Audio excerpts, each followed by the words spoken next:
Nearly Honda's entire lineup already offers Apple CarPlay and Android Auto, but the upscale Acura brand is just now getting around to rolling out these smartphone mirroring functions to its lineup.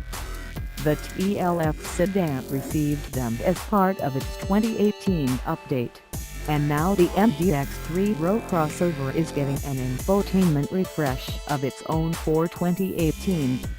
The 2018 MDX adopts the same fresh and tech interface as did the TLF's, while it retains the frustrating touchscreen layout with a smaller touchscreen placed lower on the center stack and a larger display screen higher on the dashboard.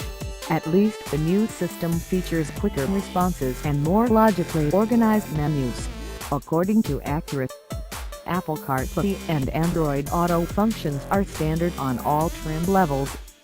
The new features arrive alongside overall price increases to $140 to $150, depending on the model, with the base front-wheel drive MDX now starting at $45,175.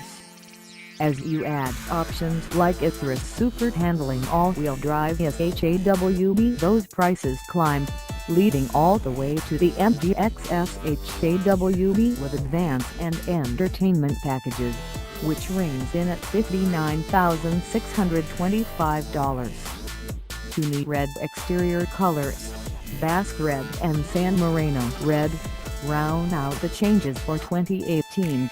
And all of these updates will also apply to the 2018 Acura MDX Sport Hybrid model, which arrives later in the year.